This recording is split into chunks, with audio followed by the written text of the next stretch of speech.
Yo, what is going on YouTube? It is your boy GZTV. We are back with another video, and this is probably one of my most favorite videos to do of the year, one of the most important for the channel because I originated as a music YouTuber.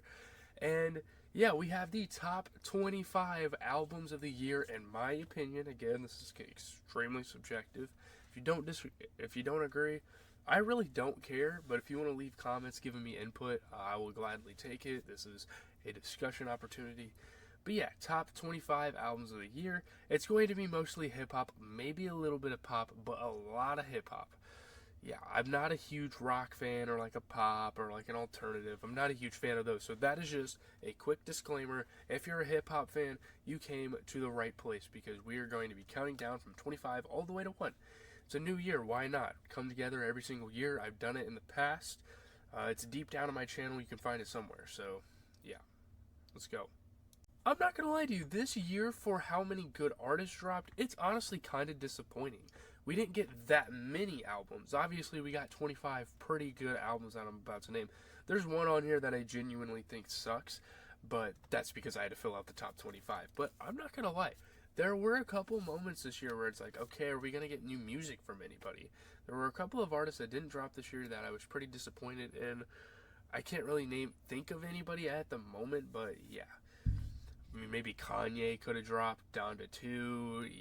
You get it. Future didn't drop a single album this year. Kind of disappointed in that. But let's get into the list. Starting off at number 25 is Almost Healed by Lil Durk. I'm just going to get it out of the way. I don't think this is a good album whatsoever. And by the way, singularly, if you want to go to my TikTok, I'll give the name right here. You can check out my album reviews for this year. It's not a great album. I mean, it's boring, redundant, and I'm pretty much copying my TikTok notes here. Lil Durk just met expectations. I don't think he really exceeded them. I don't really think he disappointed anyone with this album. There's nothing redeeming. There's a couple good songs. He has a couple of good moments, and then he just kind of gets out of here. That's kind of how it goes. Yeah, there's just not that much content this year to include any other albums. If you guys have suggestions, give them to me in the comments. I'll go listen to them. But this is my solidified list, so let's move on. Coming in at number 24 is the first of many underground albums. This was a huge year for the underground. We have One of One by Hard Rock. It's just a solid underground album. Again, like I said, this was the year for up-and-coming rappers because there weren't that many huge rappers. Obviously, Drake, Travis Scott, Uzi, all sorts of different people dropped, but man, this was a huge year for a lot of people, and yeah, it was just awesome. I mean, the production is great on here. Hard Rock brings such a unique sound to rap. I really enjoy it. I want to see what he does for the rest of his career. I'm super interested to see that. Yeah, very promising future for this guy. I think he's thinking of signing to Opium or something like that. I'm not really sure. Check this out. I think the best song is Marathon.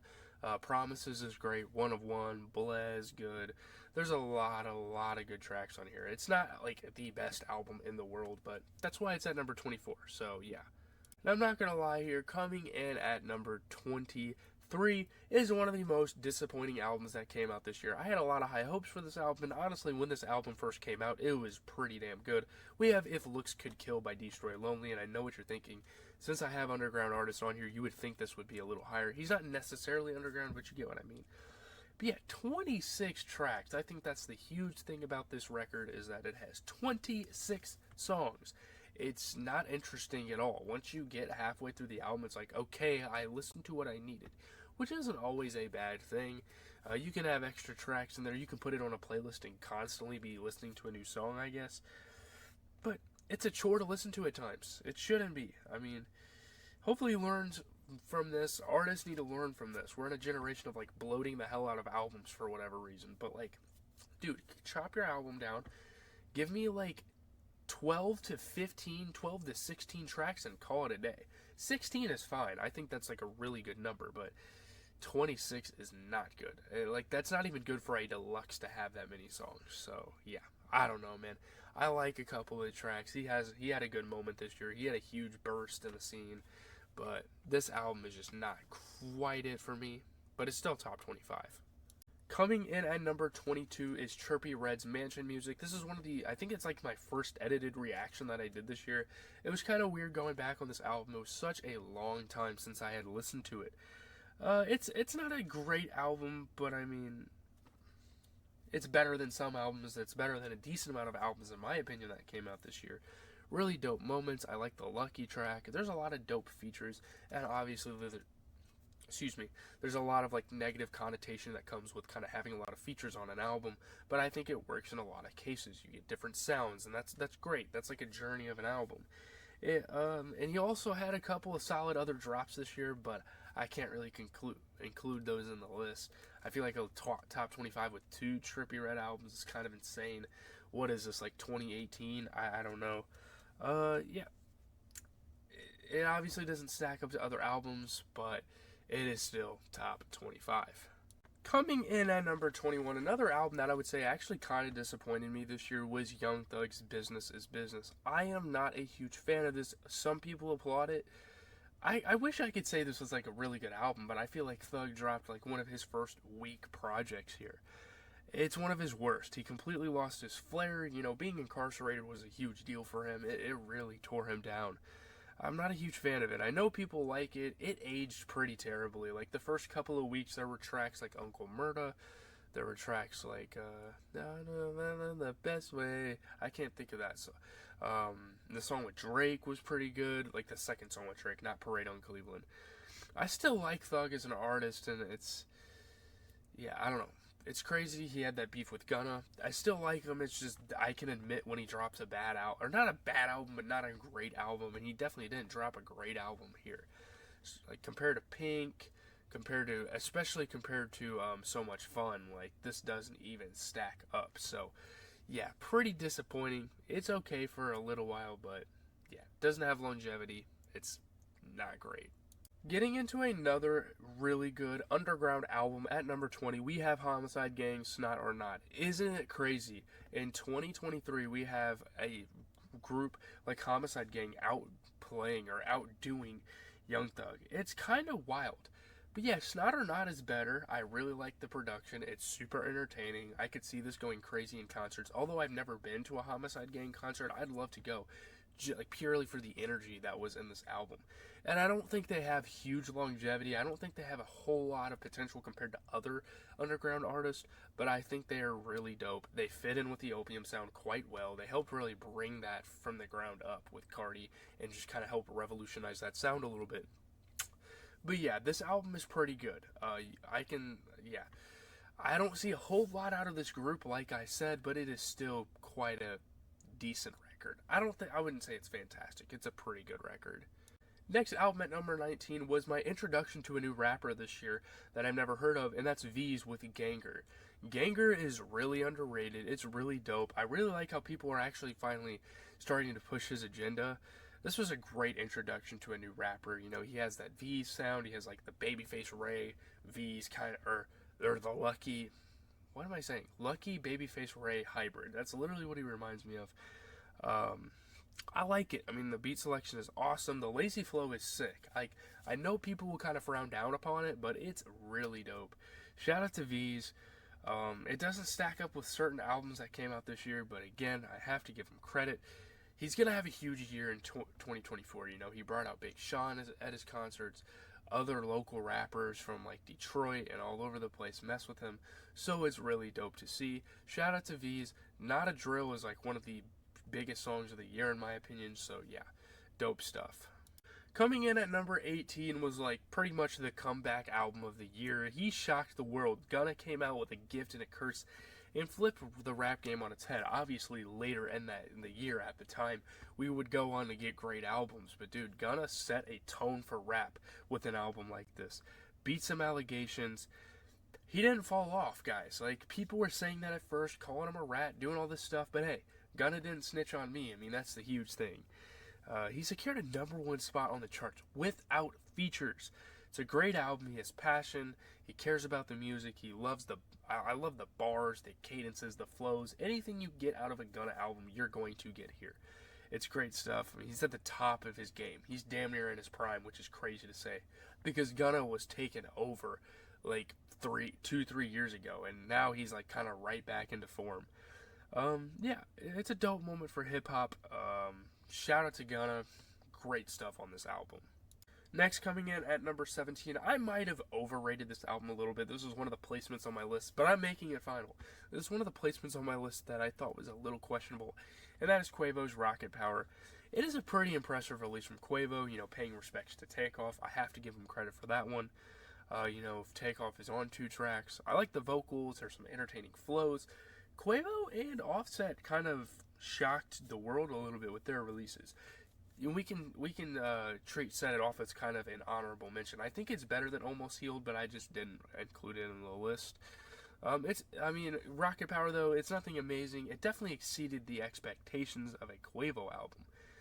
It has some replay value. That's all you can really ask for. There were some dope snippets going into the album, solid marketing, all that stuff. Quavo dropped a pretty solid record. Definitely not top tier or anything.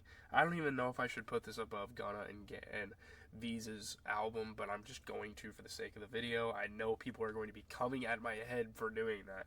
But yeah, let's just move on. Moving on to number 16 is Danny Brown's Quaranta. Danny Brown has been probably one of my favorite rappers over the last 5 years, and we're going to be including him later on the list too. Do not worry about that. Actually, like really soon in a couple of entries, but Quaranta is really dope. It's nothing insanely good. Like he's definitely dropped better records, but you gotta respect the emotion, the passion put into this album. It's just such a personal album. The collab tape dropping earlier in the year and then dropping a solo album was super dope. Gotta love the grind. I mean, that work ethic at 40 years old is crazy in rap. I mean, this man wants his respect. Dope social commentary, conceptual songs are great. It just makes the album work. The album meshes very well. Dope curation and track placement and all that stuff. I think Danny Brown did a really good job. This is probably one of the first, this is considered a good album. Generally, it's a pretty good album. Other albums, they have their moments and they come and go, but these are the good albums, so yeah. Coming in at number 15 is really interesting because we have an EP, and that's super controversial because it's not really a full-on record, but we have Scary Hours 3 by Drake, and yeah, you guys guessed it, Drake has 2 entries on the list this year, as he did last year, I believe. So yeah, I mean, obviously I'd put it higher on the list if it was a full length and we had a full Drake project that had this vibe. And honestly, if we had a full length Drake project that had this type of vibe with the rapping, I said it in my YouTube video, rapping like the Rinse do, bro. I mean, there's not enough substance to really compare it to a full-on cohesive album and some of the albums that we're going to talk about soon. But with that being said, it is EP of the year because, I mean, the bars are impeccable. It's more impressive than a lot of his recent work, just the penmanship and all that stuff. Another collab with J. Cole was cool to see. It's very good. I mean, for a 6-track EP, you get everything you need out of this.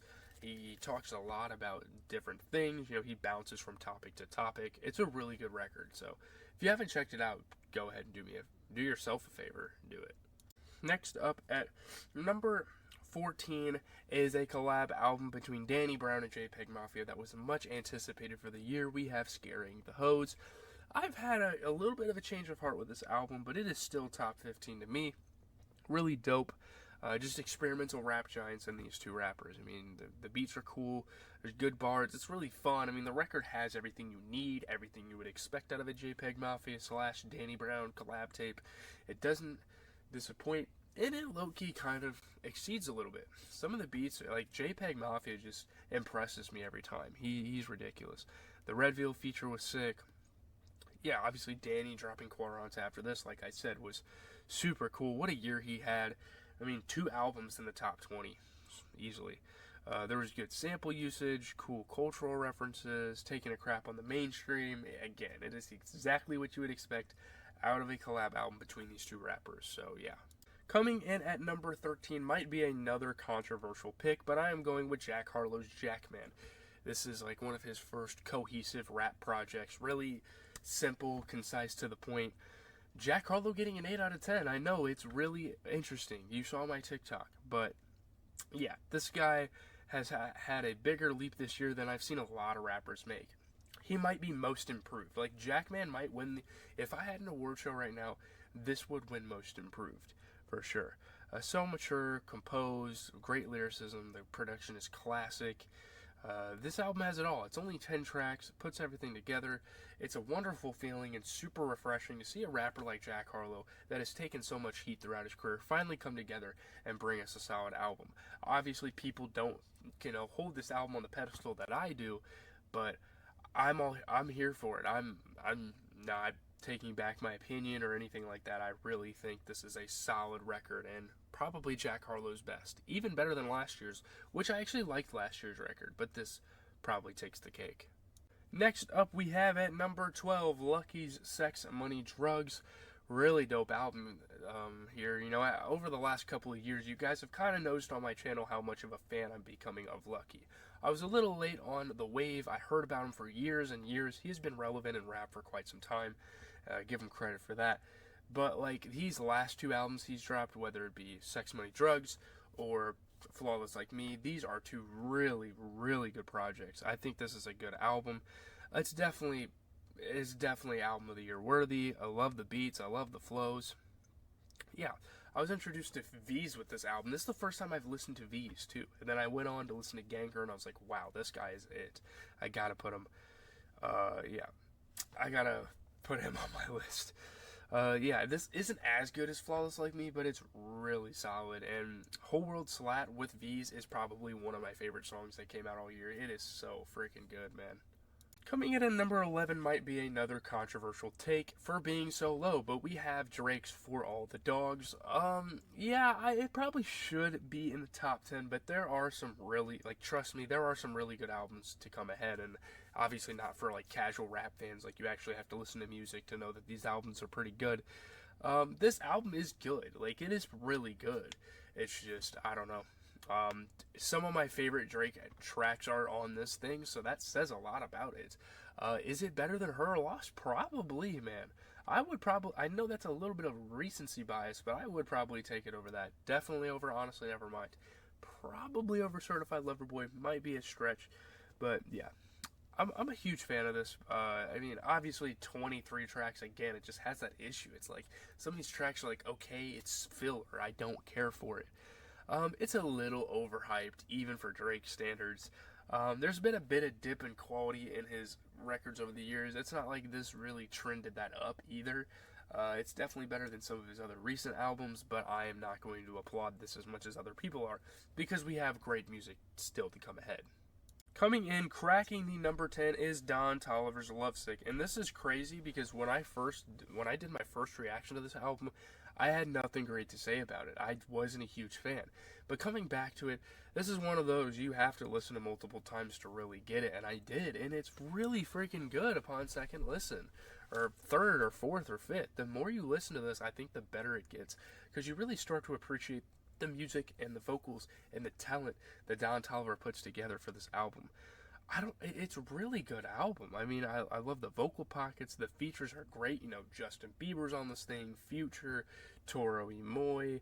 You get WizKid. I think Brent Faiyaz is on here. Videos of his tour looked amazing. I had to come back and look at this after that because I was like, my God, these people love Don. And for a good reason. I think this is a super good showcase of just the vocal talent that is up and coming in the rap industry. People don't like to talk about that in the mainstream, but he's a really talented artist. I think he deserves a top 10 entry for sure. Coming in at number 9, and if I sound a little nasally, I apologize, but coming in at number 9 is probably one of the two most monumental releases, one of the two most huge drops of the entire year, one of the most anticipated, wow, they actually dropped the album. We have Pink Tape by Lil Uzi Vert. It is a little low, but yeah, it definitely didn't disappoint. I can't complain. Obviously we could have had a Cardi feature on here, and that was a huge thing. So much variety and different sounds. Shout out to Uzi. There's not much to say. He has a song for everybody on here. If you like rock, if you like pop, if you like alternative, it's really dope. The rock track with Bring On The Horizon was insane. Super memorable moments. Such an iconic album. There's not much to say. We got all the leaks we needed. It's a little bloated. It would obviously be higher on the list if it wasn't so bloated and there weren't so many filler tracks. But with that being said, man, it's top 10. It's top 10 easily. I don't want to hear it. Like, it's solidified itself as that. So, yeah. Coming in at number 8 is another, like, super underrated album, and an album I almost, like, missed out on. And it was a surprise. It exceeded a lot of expectations. We have Kate Trinata and Amine collabing as the group Kate Tramine to drop their self-titled first album together. And oh my goodness, it's so sick, man. So super underrated. I feel like almost, yeah. I mean, Amine is an artist I've liked for years, so like I kind of had to listen to this when I saw it on like a New Music Friday list. I was like, okay, I'm definitely going to listen to this. Yeah, it kind of fell into my lap. You know, him and Kate Renata, super unique sound. You get an all-in-one playlist for the summer. Great feature list. You get Freddie Gibbs, Snoop Dogg, Pharrell, Big Sean. It's very essential for a hip hop band. It's like a must listen. Although they're not super mainstream, although they're not super popular artists, it's like if you're a real hip hop fan and you like the sound, you like the genre, I feel like this is definitely an album you should listen to. It was sick. It dropped like during the summertime. It was perfect. It's such a dope vibe when it's hot outside. Yeah, this is going to be playing summer 2024 too. Don't worry. Getting into number 7 might be another surprise, but we have Osama Sun's Osama Season. What a dope project. I mean, this is just the epiphany of like how far underground has come. Again, I say that, I've used that term over and over in this video, but Osama Sun is going to the moon. He dropped Flex Music too later on in the year, but this was such a dope album project. You know, Ken, Lone, and this guy are huge rappers, and that's like kind of Opium, Arc, in that space. Yeah, I mean, Osama Sun's a guy I just got introduced to this year, and he is already cracking a top 10 album of the year list. I can't imagine what he's going to do next year. He's going to work with so many people. I'm going to love it. I mean, yeah, again, the underground just dominates the list. They took over. Crazy production. This sound is like super like new, super unique. I love it. Any Opium fans that are sleeping on this, you gotta listen to it. I mean, the underground is up big time right now because of albums like this. This is just a prime example of why, you know, the slept on rappers are changing the soundscape of rap forever, you know. Coming in at number 6, what is a Jeezy TV list without a Yeat album? We have Afterlife here. Such consistency from Yeat over the years. He is my favorite artist. Although he didn't drop the best album of the year, this album is dope. A great album, lots of variety, experimentation. Benny X, a big help in this. I mean, Benny X, in terms of producers, might be the MVP of this year. He had such a big year, working on every major album that came out this year. It's actually so crazy. He was on Pink Tape, Utopia, For All the Dogs, this album, any big album. He was on Quavo's album. It's so sick, you know, just his influence and his sound and like his synth patterns, all that stuff. The YB feature was interesting, definitely a surprise. Pretty dope production. There's a couple bad songs, I will say. It is, again, bloated. It has filler songs. Again, that is a problem with a lot of albums on this list. There's some good bangers. Great work by Yeat. Some songs had divided opinions at first, but the album just gets better and better every listen. It's a different genre. I mean, this is the future of rap. I mean, you just gotta give it a try. I mean, it's a new sound. It's been pretty recent, you know, the last couple of years we've been hearing music like this. But yeah, he changes every single time. It's so sick. It keeps you on your toes. The leaks are amazing. All that stuff. And I feel like I would be, and anyone who doesn't include this album would be trolling. Like, if they don't have this album on their list, they are trolling. I don't care what anyone says. This is an essential. We have Let's Start Here coming in at number 5 by Lil Yachty. I mean, this album is amazing, plain and simple. He shocked the world. There were a lot of shocks in rap this year, and that's what made this year somewhat entertaining. We have some really good albums. I'm not going to say this stacks up with other years, but albums like this really make this year stand out. So much musical intricacies, so much experimentation, different vibes, different sounds. Yachty does it all. Rappers need to take notes. Like, this is how you experiment. This is how you tap into a new sound, tap into a new zone. You know, he was tired of being labeled as a mumble rapper, and he came out and dropped just, I wouldn't say a musical masterpiece, but a really, really good album and a really good breakthrough for his career. I've never seen a hip-hop artist successfully switch genres like Yachty did here, like to this extent. Dope features from Tizo and Daniel Caesar. We will get to Tizo. great work. I mean, his vocals are amazing. It's such an artful album. I hope he carries this style of music for the rest of his career. I would like for him to kind of rap again, but like, this is so sick, man. It's such a dope album to have out in the world, you know. Coming in at number 3, I think it's safe to say we have, I don't know where my list went. Oh, here. Coming in at number 3, I think it's safe to say we have rap, or music in general's Rookie of the Year, Tizo Touchdown with How Do You Sleep at Night. I think this album is that good. I might be overrating it a little bit. It might be a little cliche. It might be a little like placebo or whatever you call it. But I think this album is good. I mean, I like the enjoyment of the music. It's super new. I'm almost tired of people just rapping over trap beats aimlessly. And this album, the music is different. I'm shocked how much I liked it. I really am. And this is an album that has a direction. And albums that have a direction are going to tend to score high, are going to be really high on my list. That's what I listen to music for. I'm not just here for the sonics. I'm not just here for the sound, the engineering. I'm here for an experience. You need to take me somewhere. You know, you have to have something, you know. It's great. I mean, there's rock, soul, 80s pop. The guy executed everything to damn near perfection. Shout out to Tizo. What a year for him. Like, his next project is going to be probably one of the most anticipated projects, in my opinion, probably coming out next year. Hopefully he drops an album next year. He's such a good artist. I don't know how long this is going to last for him, because there's only so much he can do with this. He just branches out a little too much maybe, but shout out to Tizo, man. This album is incredible to me. Coming in at number 3, maybe this is like kind of cheating. Maybe this shouldn't really be on the list, but we have Tyler, the Creator's The Estate Sale. He was supposed to drop an album every 2 years, and apparently 2023 was the estate sale. So I think it's safe to say that we can count this. And it's just that good. 8 tracks. It's so good that it's literally top 3. That just shows you at like the level Tyler is working at right now. Tyler, the Creator, is one of the best musical artists in the game right now, in my opinion, in the industry. I think he's insane. I mean, he's this generation's Kanye. You know, even borrowing production from the man himself on this album. Again, this is a deluxe, but it's one of the best deluxe albums I've heard in a long time, so I had to include it. Beautiful, fulfilling moments for him here. I love the pride and the confidence he has. So many different tones. He's really spilling his thoughts in a mic. I think it's so sick. He's a very mature artist, of course. I mean, I couldn't be more proud to be a fan of his. His projects really make me happy. Like, I know I'm glazing a little bit. That's the term, right? But you know, going from eating cockroaches to doing stuff like this, it's just unheard of in music. It's so sick, man. Not a single bad song. Great beat after great beat. You know, you get A$AP Rocky, Vince Staples, YG is on this album.